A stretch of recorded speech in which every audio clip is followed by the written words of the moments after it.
অনন্য, তবে হবে হবে জীবন আমার অগধন্য, তবে হবে হবে জীবন আমার অগধন্য।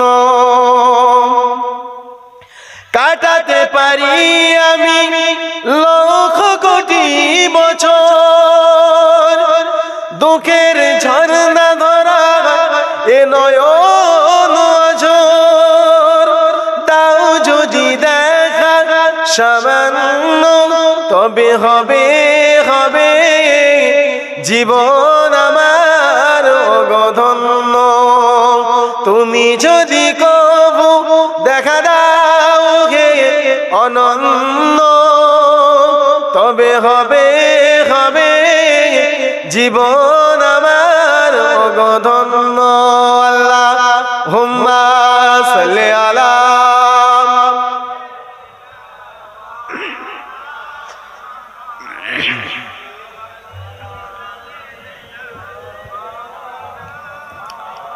মুসলমানি ছেলেরা, যুবকেরা, আমার আম্মারা, তাহলে ভাবো আল্লাহ পর্দা কতটা ফরজ করলো, কতটা গুরুত্ব। ও যুবকেরা, আল্লাহ আমার আপনার সৃষ্টি করেছে, মৃত্যু আমার আপনার আল্লাহ দেবে।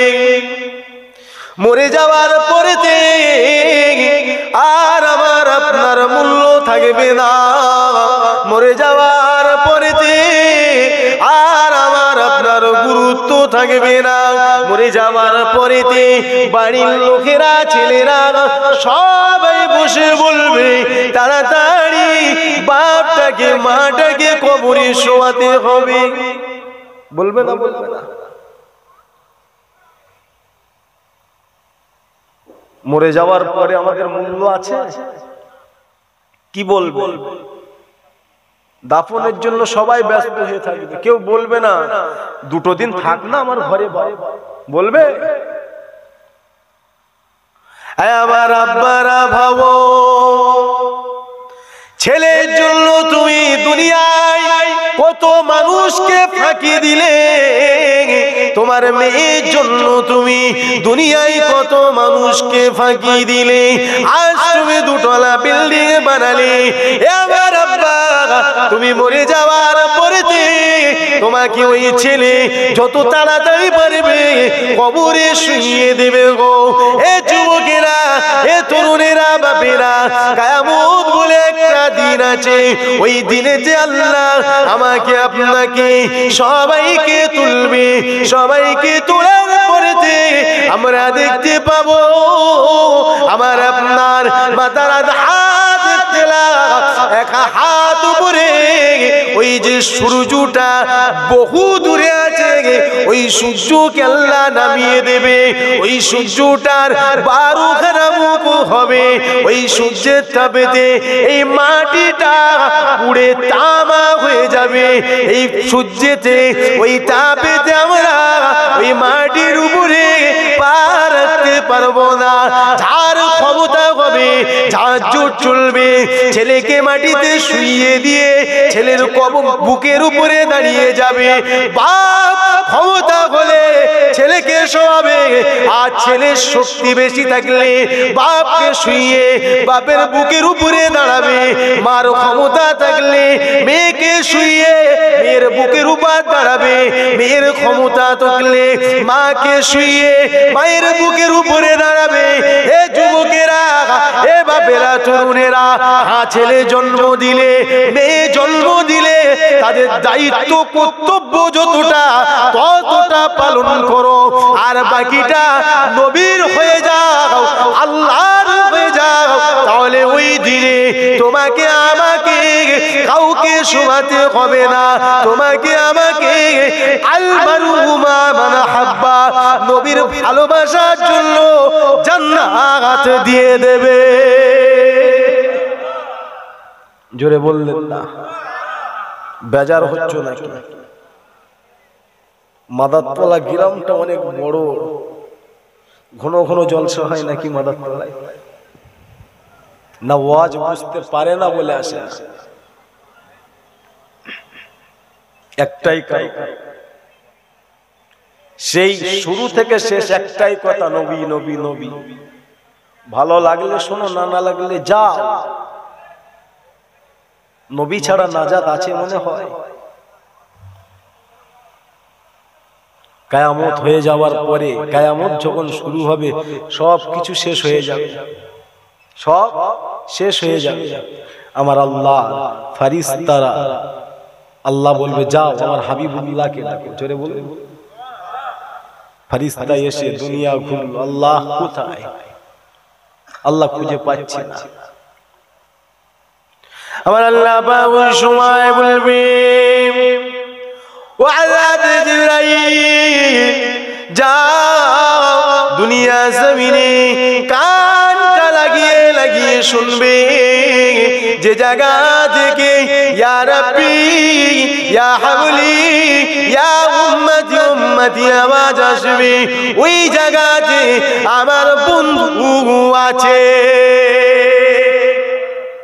কিয়ামত হয়ে গেল, তথাপিও রাসূল কাঁদছে, জোরে বললেন না? কিছু করতে হয় সেই নবীর জন্য করো, কিছু করতে হয় সেই নবীর জন্য করো। আজও জেনে রেখে দিও, আজও জেনে রেখে দিও, আমরা এত মাথা উঁচু করে শান্তিতে ঘুরছি একটাই কারণ, নবীর মিলাদ গুলো হচ্ছে বলে। জোরে বলুন না সুবহানাল্লাহ। নবীর মিলাদ হচ্ছে, কেউ আসছে, কেউ বাড়িতে বসে মাইকে শুনছে, কেউ বাজারে বসে শুনছে, আওয়াজ কানে যাচ্ছে, তাদের কানে পৌঁছাচ্ছে কোনটা হারাম হালাল। আজ সমাজে কিছু মানুষ এই মিলাদের বিরোধিতা করে, আজ সমাজে কিছু মানুষ নবী দরুদের বিরোধিতা করে। আরে রাসূলুল্লাহকে ভালোবাসলে কি পাওয়া যায়? শোনো, হযরতে ওয়াইস আল করনি নাম শুনেছো? হযরতে ওয়াইস করনি, কখনো রাসূলের সাথে দেখা হয়নি, ওয়াইস দেখা হয়েছিল? হযরতে ওয়াইস আল করনি হুজুর কখনো নবীর সাথে দেখা হয়নি। হযরতে ওয়াইস শুনলেন উহুদের ময়দানে নবী পাকের দান্দা মুবারক শহীদ হয়ে গেছিল, ভেঙে গেছিল। হযরতে ওয়াইস একটা দাঁত দুটো দাঁত না, নবীর এইটা ভাঙতে পারে এইটা ভাঙতে পারে, ভাঙতে ভাঙতে 32টায় দাঁতই ভেঙে ফেললো। জোরে বলে, জোরে বলে। প্রেম দেখো, প্রেম দেখো, দেখিনি? নবী আমার ইন্তেকালের সময় হযরত উমর আর হযরত আলী, আল্লাহ নবী দুজন সাহাবাকে বলতে লাগলেন, এ বাবা সাহাবা, ও বাবা উমর, ও হযরত আলী, আমি রাসূলুল্লাহ আমার এই জুব্বাটা তোমাদের দিলাম। নবী পাকের জুব্বা, সাহাবা হুজুররা দাঁড়িয়ে আছে, কেউ ভাবছে আমি নেব, কেউ ভাবছে হয়তো রাসূল আমায় দেবে, কেউ ভাবছে আমায় দেবে। নবী দিলেন, বাবা জুব্বাটা ধরো। হুজুর কি করব, হুজুর কি করব? এ বাবা সাহাবা, আমার একটা পাগল আছে, ওই পাগলটার সঙ্গে আমি নবী আমার কখনো সশরীরে দেখা হয়নি। ওই পাগলটা একবার আমি নবী আমার কাছে এসেছিল, কিন্তু আমার সঙ্গে দেখা হয়নি। এ সাহাবা, আমার ওই পাগলটাকে দিও। হুজুর কোথায় পাবো? ইয়ামান দেশে চলে যাবে, আমার পাগলটার নাম ওয়াইস, আমার ওয়াইসকে দিও।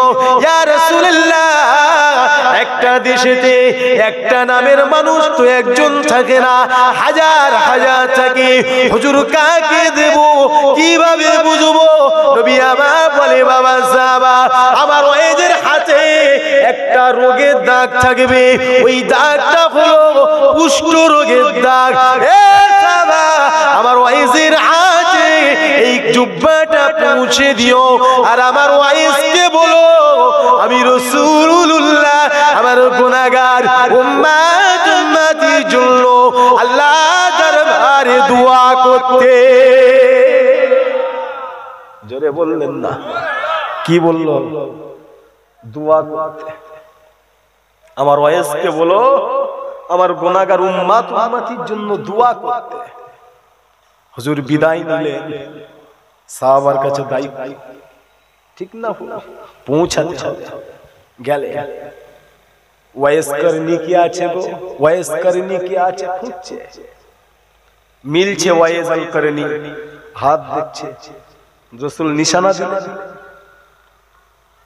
আমার নবী নিশানা দিলেন, হাত দেখছে, পাচ্ছে। দিন যায় রাত আসে, রাত যায় দিন আসে,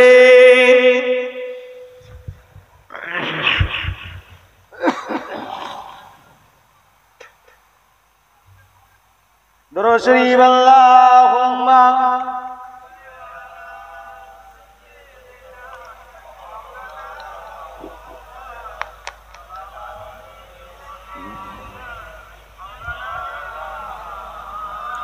আমার বাপেরা ভাইরা হযরতে ওয়াইস আল করনিকে খুঁজে পাচ্ছে, মিলাতে হবে। তো রাসূল বলেছে আমানত কখনো খিয়ানত করতে নেই। শুনছেন, শুনছেন?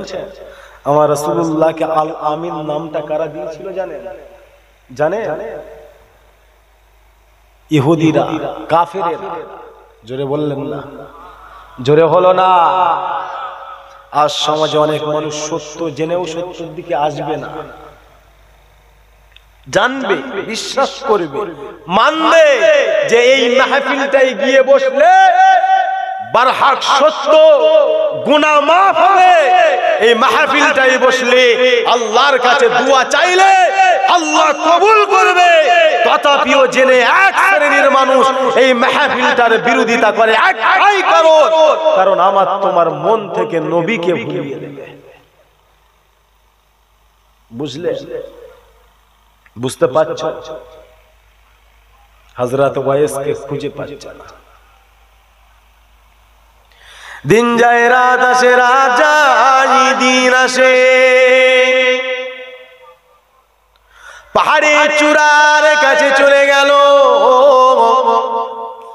বাবারা তোমরা কি বলতে পারো এখানে ওয়াইস করনি কে? বলতে পারো এখানে ওয়াইস কে আছে? ও বাবারা, মদিনা জমিন থেকে এসেছি, আমার রাসূলুল্লাহ পাঠিয়েছে। ওয়াইস করনিকে তোমরা চেনো?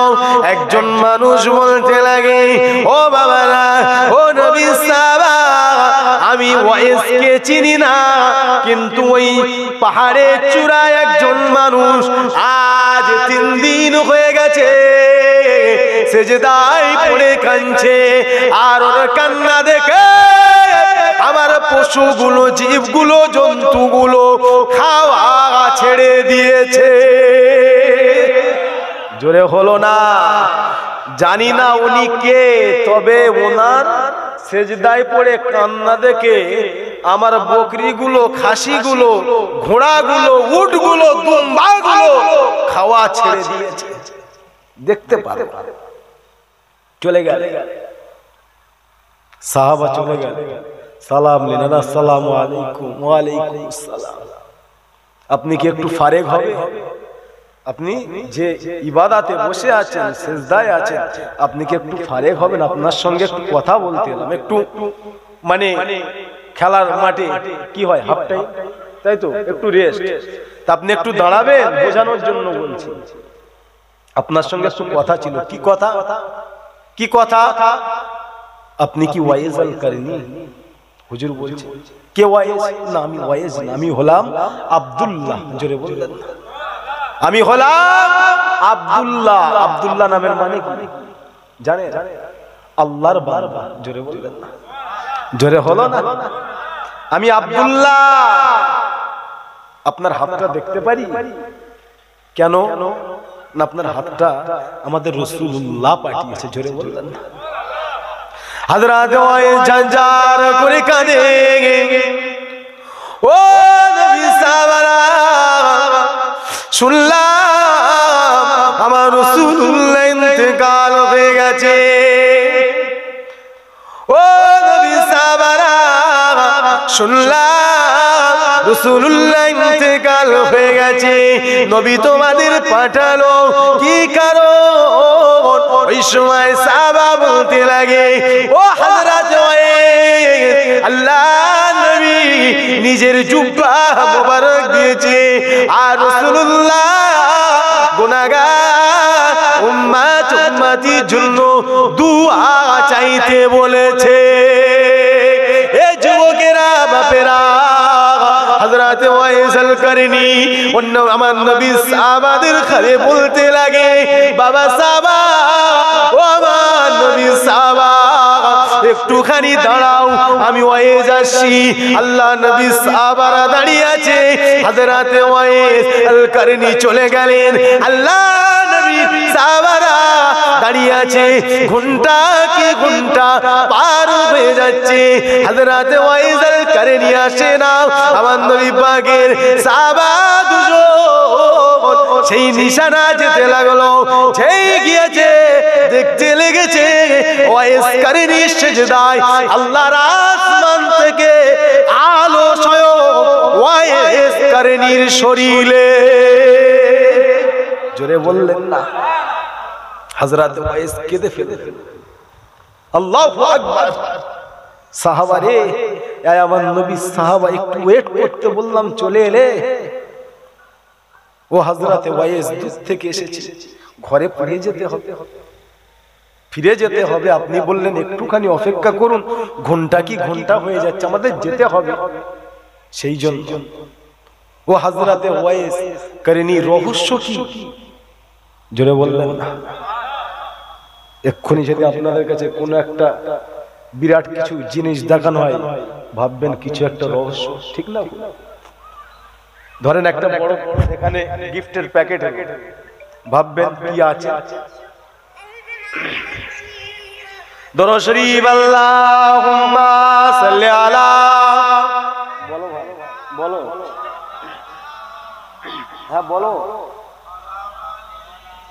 হ্যালো, আমি স্টেজে আছি, স্টেজে আছি, জলসা করছি। দরুদ শরীফ আল্লাহুম্মা,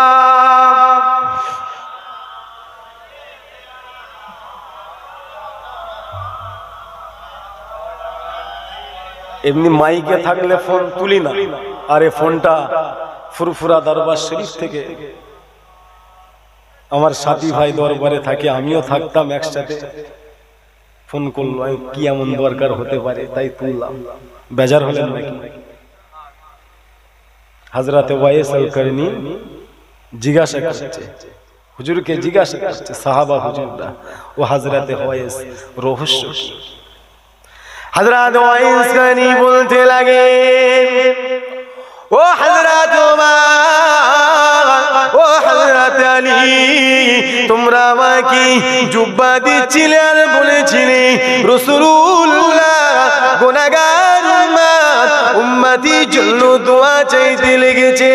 ও নবী সাহাবা, আর কিছুক্ষণ যদি ওয়েট করতে, আমার নবীর গুনাহগার উম্মতিকে বিনা হিসাবে সবাইকে আল্লাহ থেকে জান্নাত চেয়ে নিতা।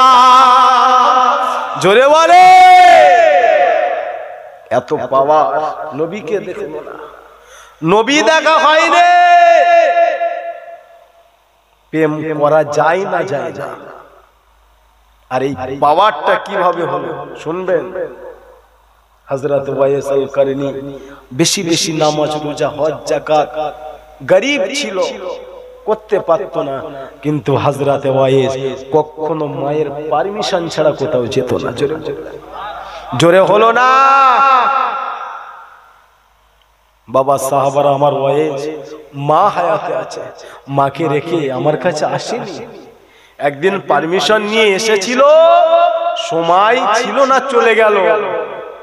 সেই ওয়াইস কারনী, মাকে কষ্ট দিও না, মাকে কষ্ট দিও না। আজ সমাজে যুবকরা বউয়ের কথায় মায়ের সঙ্গে রাগারাগি অশান্তি করে না। আবার এমনও মা আছে জালি, কিছু কিছু জুলুম কাজও করাবে। আমার আম্মারা, আমার বোনেরা খবরদার, কারণ আমার রাসূল বলছে, এ ছেলে তোমার জন্য তোমার মা হলো জান্নাত, জোরে বলুন। আর হে নারী তোমার জন্য তোমার স্বামী হলো জান্নাত, জোরে বললেন। জোরে হলো না? আমি আল্লাহ যদি আমার পরে কাউকে সিজদা দেওয়া হুকুম থাকতো, সেটা নারী তোমাদের স্বামীদের ঘরে দিতে হতো। জোরে বলে, জোরে হলো না? আজকে সমাজে মেয়েরা বেপরদায় চলার সব থেকে দোষী বাপ গুলো, রাগ করুনি, সব থেকে বেশি দোষী বাপ গুলো। ভুল বললাম? বলুন ভুল বলেছি? কখনো পর্দা করার জন্য মেয়েটাকে একটু জুলুম দিয়েছো, জোর করেছো, রাস করেছো, বকেছো, আল্লাহকে সাক্ষী রেখে বলো তো দেখি, খবরদার বিনা পর্দায় ঘর থেকে বার হবি না, তাহলে ঘর থেকে বার করে দেবো বলেছো? তোমার মেয়ে ছোট ছোট থেকেই তো তুমি ছোট দেশ পড়ানো শুরু করেছো। পড়াতে পড়াতে পড়াতে পড়াতে বড় হয়ে গেল, তুমি মেয়েকে দেশ কাটতে কাটতে কাটতে কাটতে জাঙ্গিয়া করে ফেলেছো। জাঙ্গিয়া পরে ঘুরবে না তা কি? ও পা পর্যন্ত পা ঢেকে ঘুরবে। খারাপ লাগছে? খারাপ লাগছে? খারাপ লাগলে আমার কিছু করার নেই। আমি আপনাদের খুশি করার জন্য বলছি না, জলসার আশা করি না বাপ, রিজেকের মালিক আল্লাহ। এমনি আমি জলসা মিস করতে পছন্দ করি, আমার অনেক জলসা মিস করেছি। গত কয়েকদিন আগে জলসা ছিল, মিস করলাম, যাইনি। তার আগে যাইনি, ইচ্ছা হয়নি, যাইনি, কি দরকার আছে? দাওয়াত করেছো, মনের সাথে সেটিং হয়নি, যাই। হ্যাঁ, নবীর গোলাম হও, গোলামরা ডাকলে ফিরিতে যাও, চিন্তা আছে? বাপেরা তরুণেরা রাগ করো না গো, বাঁচানোর জন্য বলছি গো।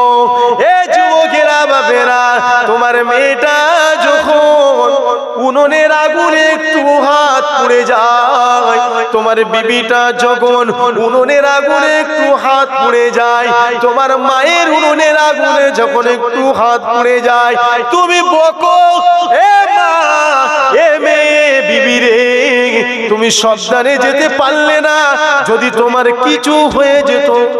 বলো না, বলো না, বলোনি?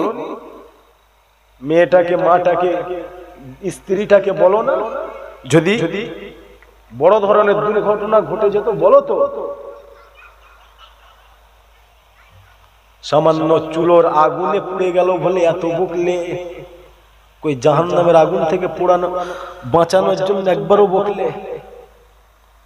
বলেছ? আমার আম্মারা, বোনেরা, আল্লাহকে সাক্ষী রেখে বলে যাচ্ছি, তোমরাও শোনো, তোমাদের যে বাপ স্বামীগুলো পর্দা করতে বলে না, সেই বাপ স্বামীগুলো তোমাদের মায়া করে না, ভালোবাসে না, কারণ ওই বাপ স্বামীগুলো তোমাকে জাহান্নামে পোড়াবে। ঠিক না ভুল? মুসলমানি ছেলেরা, যুবকেরা, তরুণেরা, ও যুবকেরা, আমার আল্লাহ জানিয়ে দিলেন, আমি আল্লাহ অতক্ষণ পর্যন্ত ও দোয়া কবুল করব না, কবুল করব না। কতক্ষণ পর্যন্ত? চল একটি ফুরফুরা শরীফে যায়। এ যুবকেরা, আলা হযরত মুজাদ্দিদুজ্জামান দাদা হুজুর পীর কেবলা হুজুর আমার খানা খাবে, বিবিকে বললো, দাদি আম্মাকে বললো, হাত দাও খাবো। খেতে শুরু করবে, প্লেটে ভাত দিল। ও বিবি, এই খাবারটাতে গন্ধ আসছে। কি গন্ধ গো? ও বিবি, এই খাবারটা থেকে বেনামাজির গন্ধ আমার নাকে আসছে গো। বিবি, তুমি কি জানো না, বেনামাজির হাতের রান্না খেয়ে আল্লাহকে সিজদা দিলে ওই সিজদা আল্লাহ নেবে না। এ আমার আব্বারা, কেন তুমি কাঁদো গো, কেন তুমি কাঁদো? কাঁদতে তোমায় হবে না, তোমায় কাঁদতে হবে না। বারবার তুমি ভাবছো আমি নামাজ পড়ছি, আল্লাহ আমার দোয়া কবুল করে না। আমি রোজা রাখছি, আল্লাহ আমার দোয়া কবুল করে না। আমি দান করছি, আল্লাহ আমার দোয়া কবুল করে না। হ্যাঁ করবে যতক্ষণ পর্যন্ত তোমার ঘরটাকে তুমি আমার নবীর তরিকার ভিতরে আল্লাহর কোরআন অনুযায়ী, সুন্নাহ অনুযায়ী আনতে পারবে। তোমার স্ত্রীটাকে, তোমার মেয়েটাকে, তোমার মাটাকে, তোমার বোনটাকে তোমার দায়িত্ব পর্দার ভিতরে রাখা, নামাজের ভিতরে রাখা। এ যুবকেরা, এ বাপেরা, এ আমার আম্মা বোনেরা, একটা পুরুষের জন্য একটাই পুরুষ জাহান্নামে যাবে, কোন নারী নয়। আর একটা নারীর জন্য চারজন পুরুষকে আল্লাহ জাহান্নামের জমিনে পাঠাবে। এই যুবকেরা, নাম্বার 1 হলো বাপ, নাম্বার 2 হলো বড় ভাই। এ মায়েরা বোনেরা, মন দিয়ে শোনো, তোমরা বেপরদায় ঘোরার জন্য তোমার বাপকে আল্লাহ জাহান্নামে দেবে। তোমরা বেপরদায় ঘোরার জন্য তোমার বড় ভাইটাকে আল্লাহ জাহান্নামে দেবে। তুমি বেপরদায় চলার জন্য তোমার স্বামীকেও আল্লাহ জাহান্নামে পোড়াবে। তুমি বেপরদায় ঘোরার জন্য তোমার বড় ছেলেটাকেও আল্লাহ জাহান্নামে পোড়াবে। কেন পোড়াবে? আমি আল্লাহ তোকে একটা মেয়ে দিয়েছিলাম, ওই মেয়েটাকে তুই পর্দা শেখাতে পারলি না। এ ভাই, আমি আল্লাহ তোর একটা বোন দিয়েছিলাম, ওই বোনটাকে তুই পর্দা শেখাতে পারলি না। এ স্বামী, কেমন স্বামী হয়েছিলিস, তোর স্ত্রীটাকে তুই পর্দার ভিতরে রাখতে পারলি না। এ ছেলে, কেমন নারীকে তুই মা বলে ডেকেছিলিস, তোর মাকে তুই পর্দা করাতে পারলি না। যা, আমি আল্লাহ আমার জাহান্নামে চলে যা। মেয়েটাকে জিজ্ঞাসা করবে, কেন পর্দা করলি নি বল। আল্লাহ, আমি পর্দা করব কি? পর্দার জন্য আমার বাপ, আমার ভাই, আমার স্বামী, আমার ছেলে একবারও বলেনি, তাই আমি করিনি।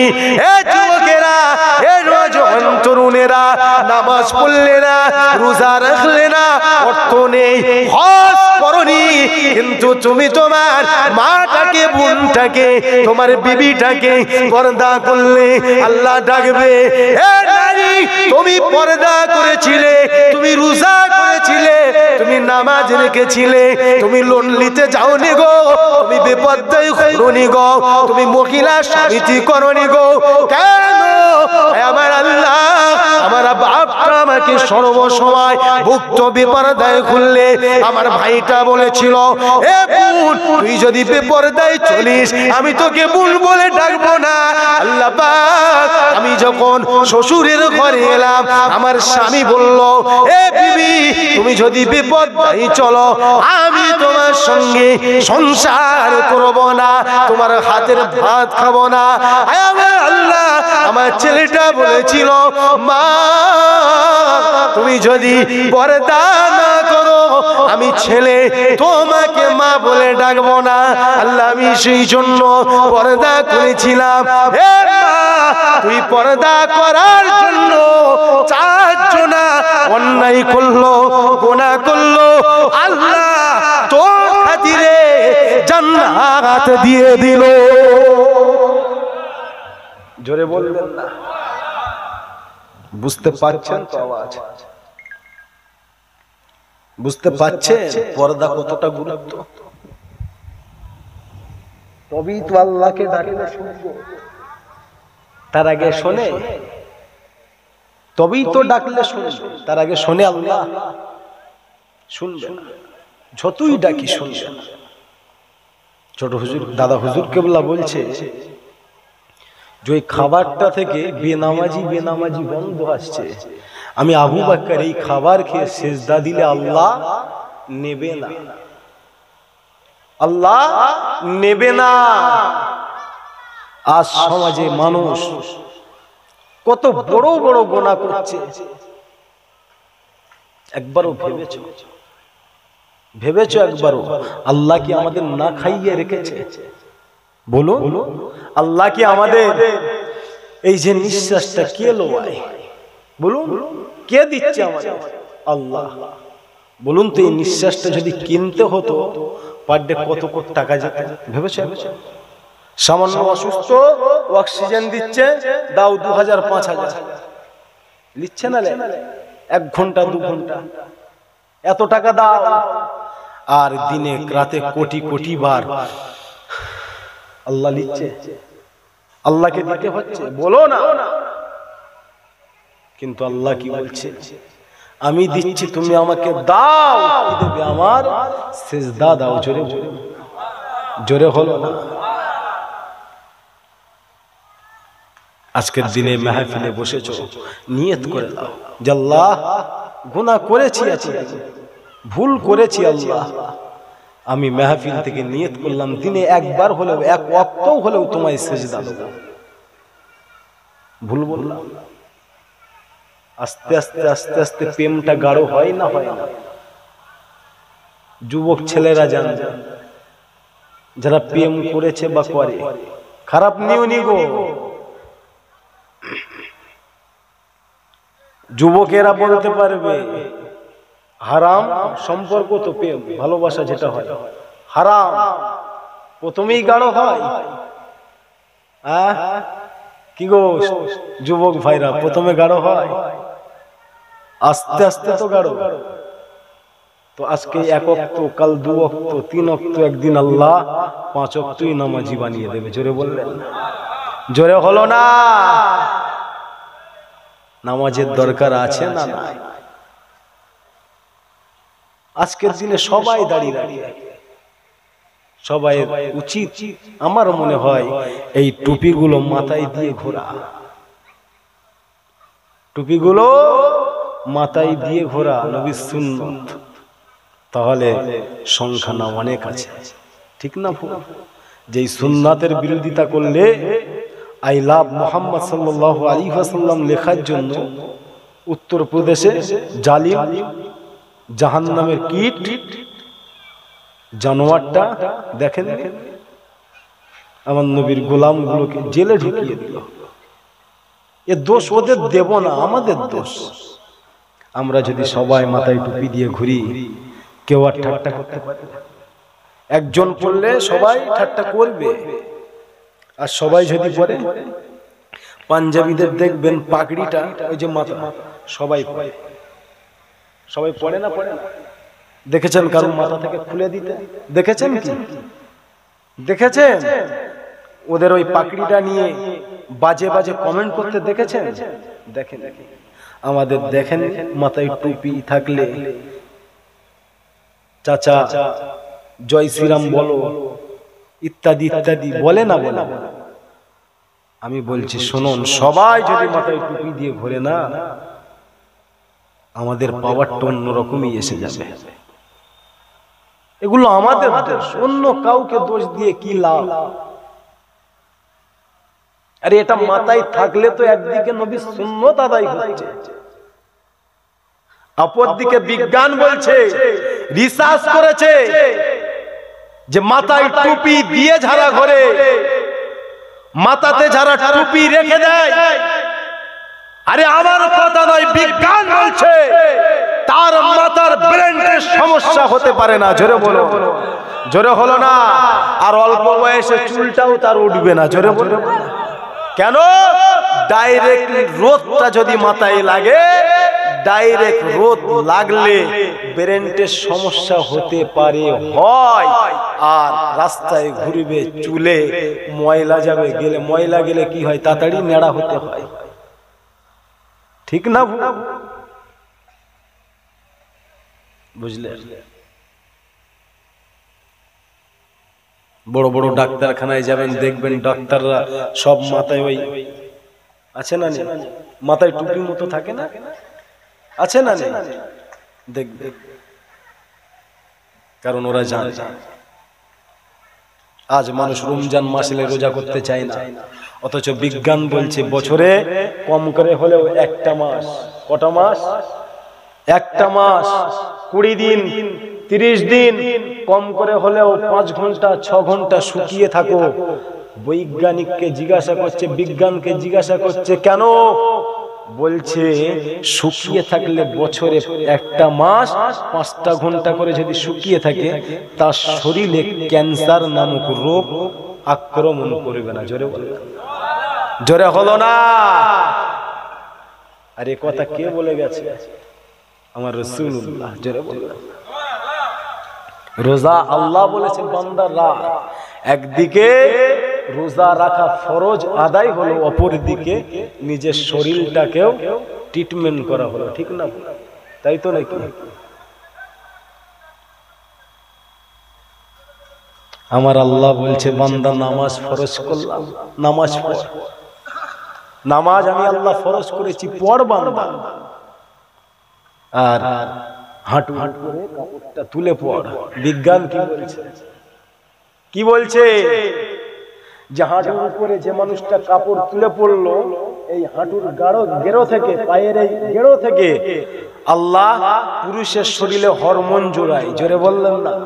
অতএব এটা ঢেকে রাখতে নেই, ঢেকে রাখলে হাওয়া বাতাস লাগবে না, তোমার ফুলে বলবো না কি। আর বুঝতে পারছো তো যে সেই তোমার যে খাবারটা প্রয়োজন সেটা আল্লাহ এখান থেকেই দেয়। জোরে হলো না? আর দিনে 5 বার তুমি শরীরটাকে যদি ধোও, তুমি হাতটা যদি ধোও, পাটা যদি ধোও, তাহলে মানে বড় বড় ডাক্তাররা বলছে যে তোমার শরীরে কোনো জীবাণু আক্রমণ করবে না। জোরে বলবেন, জোরে হলো না? তাহলে আমাদের করতে অসুবিধা, সমস্যা কোথায়? আমরা করি না, সেই জন্য তো মরেছি। আমাদের কালচার, আমাদের স্টাইলটা আপনি চলে যান অন্য ধর্মের মানুষের কাছে পেয়ে যাবেন। পরিষ্কার পরিচ্ছন্নতা হলো ঈমানের অঙ্গ। আর আমি বলছি শুনুন, এই আশপাশে কোনো হিন্দু এলাকা আছে অন্য ধর্মের? কাল সকালবেলা যাবেন এই মুসলিম গ্রামটা, আমার গ্রামের কথা বলছি, আপনারা ভালো সবাই, আমার গ্রামে যাবেন, মুসলিম এলাকাগুলো রাস্তাঘাট দেখবেন, বাড়ির সামনে দেখবেন ময়লা জঞ্জাল।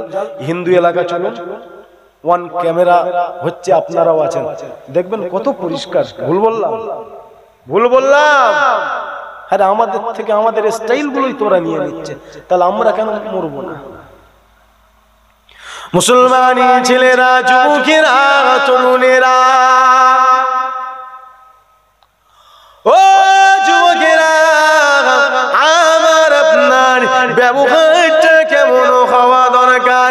আমার নবী পাকের সাহাবা ছিলেন হযরত আব্দুল্লাহ, নবী সাহাবা হযরত আব্দুল্লাহ বাইরে কাজ করতে যায়। এলাকার অনেক ছেলে বাইরে কাজে যায় না, কলকাতা ফ্ল্যাটে ভাড়া থাকে, পাশের একটা ফ্ল্যাটে অনেক ঘর থাকে, পাশের ঘর কোন হিন্দু ভাই হতে পারে, খ্রিস্টান ভাই হতে পারে, থাকে না? থাকে না? কি হলো আব্বা, আব্বা চলে যাচ্ছে কাছে, ও থাকে না? থাকে না?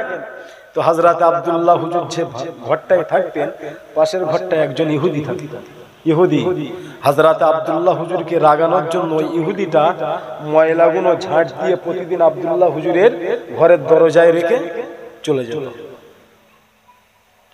ও যুবকেরা, নবী মাননেওয়ালা মানুষদের কেমন হওয়া দরকার? হযরত আব্দুল্লাহ হুজুর প্রতিদিন ফজরের নামাজ আদায় করে ঘর ঝাড় দিয়ে কোরআন তেলাওয়াত করে নিজের রুজির জন্য বার হয়ে যেত। হযরত আব্দুল্লাহ হুজুর প্রতিদিন ময়লা ফেলে ঘরে ঢুকে আবার যে বেরোতে যায়, দেখি দরজার সামনে ময়লা। ও যুবকেরা, হযরত আব্দুল্লাহ প্রতিদিন ওই ময়লাগুলো ঝাড় দিয়ে আবার ডাস্টবিনে ফেলে চলে যায়। ওই ইহুদিটা ভাবতে লাগে আব্দুল্লাহ হয়তো আমায় দেখে না, তাই আমায় কিছু বলে না। আব্দুল্লাহ আমায় যদি দেখতে পায় তাহলে হয়তো আমায় মারবে। এ যুবকেরা, হযরত আব্দুল্লাহ হুজুর আমার একদিন নামাজ আদায় করে কোরআন শরীফ তেলাওয়াত করে ঘর ঝাড় দিয়ে মহিলাগুলো ডাস্টবিনে ফেলে যখন আবার ঘরে গিয়ে ঘরের থেকে মাল নিয়ে কাজের জন্য বার হতে লাগলো, হযরত আব্দুল্লাহ হুজুরের পায়ের গোড়ায় ওই ইহুদিটা মহিলাগুলো ফেলে দিল। হযরত আব্দুল্লাহ হুজুর দেখলো, হযরত আব্দুল্লাহ হুজুর ঘরে চলে গেল। ওই ইহুদিটা মনে করে আজ আব্দুল্লাহ দেখেছে আব্দুল্লাহর পায়ের গোড়ায় ফেলেছি, আমার খবর খারাপ হতে পারে। কারণ আব্দুল্লাহ জানতো না আজ আব্দুল্লাহ দেখেছে হয়তো আব্দুল্লাহ ঘরে গেছে লাঠি আনতে, আমাকে মারবে। ইহুদিটা হয়তো ঘরে গিয়ে দরজা দিয়ে জানালার ফাঁক দিয়ে দেখছে আব্দুল্লাহ কি করছে। ওই ইহুদিটা দেখে হযরত আব্দুল্লাহ ঝাড়ু এনে ওই মহিলাগুলো তুলে ঝাড় দিয়ে ডাস্টবিনে ফেলে কাজে চলে যায়। হযরত আব্দুল্লাহ হুজুর যখন চলে যেতে লেগেছে, ওই ইহুদিটা ঘর থেকে বেরিয়ে আব্দুল্লাহর হাতখানা ধরে বলতে লাগলো, ও ভাই আব্দুল্লাহ। জোরে বললেন না, জোরে হলো না, জোরে হলো না। কি হলো ভাই, কি হলো? ইহুদিটার অ্যালার্জি ছিল মুসলমান, কিন্তু হযরত আব্দুল্লাহ হুজুরের আদর্শ দেখুন। আপনারা ছেড়ে দেবেন? ছেড়ে দেবেন? কি মনে হয় ছেড়ে দেবেন? দোষ আমাদের? আরে আমাদের তো ব্যবহার দেখে মানুষ কলেমা পড়বে, জোরে বললেন না। এখন আমাদের ব্যবহার দেখে মানুষ কাছে আসতে ভয় পায়, ভুল বললাম? হযরত আব্দুল্লাহ হুজুর বলে, ও ভাই ইহুদি, কি হয়েছে ভাই? হযরত আব্দুল্লাহ কি ইহুদি বলে, ও ভাই আব্দুল্লাহ, তুমি মুসলমান, তোমাকে তাড়ানোর জন্য প্রতিদিন মহিলা ফেলতাম, বিরক্ত হয়ে চলে যাবে, না হয় আমায় মারবে, আর আমায় মারলে বিচার হবে। এ আব্দুল্লাহ রে, কিন্তু আমায় তুমি কিছু বলতে না, আমি ভাবতাম তুমি জানতে না। আজ আমি তোমার সামনে মহিলাগুলো ফেললাম, তাও কিছু বললে না। আব্দুল্লাহ কেন? হযরত আব্দুল্লাহ বলতে লাগে, ও ভাই ইহুদি, তুমি আমার প্রতিবেশী, তাই তোমায় কিছু বললাম না। আব্দুল্লাহ রে, এই শিক্ষা কোথা থেকে পেলে? হযরত আব্দুল্লাহ বলে, ও ভাই ইহুদি, এই শিক্ষা অন্য কেউ নয়, এই শিক্ষা আমার রাসূলুল্লাহ দিল। জোরে বলে হযরত আব্দুল্লাহর মুখে নবীর কথা শুনে ইহুদি অবাক হয়ে গেল। যে আব্দুল্লাহর আদর্শ যদি এমন হয়, আর যার নাম করছে তার আদর্শ না কত সুন্দর। জোরে বলে ইহুদিটা বলছে, ভাই চলো তোমার নবীর কাছে যাই। জোরে বলে রাসূলুল্লাহ দরবারে এলো, কালেমা পড়লো, ঈমান আনলো, নবী সাহাবা হয়ে গেল। জোরে হলো না সুবহানাল্লাহ। আমাকে আপনাকে তাহলে কেমন আদর্শ নিতে হবে, চলতে হবে, ভাবুন। ভাবার দরকার আছে না? আমাকে আপনাকে কেমন চলতে হবে ভাবুন একটু। দরুদ শরীফ আল্লাহুম্মা সাল্লি আলা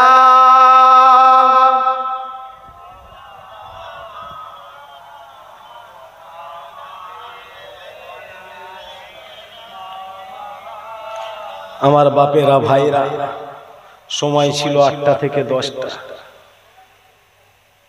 এসেছি 8:30, থাকবো 10:30, বিদায় নেব, সময়ও হয়ে এসেছে। আল্লাহ করে আমার পরে আসবে মাশাআল্লাহ পরিচিত ভাইজান এসছে গো। আগা ছেলেরা এসছে, আসেন একটু দাঁড়িয়ে নবীকে সালাম দিয়া। নবী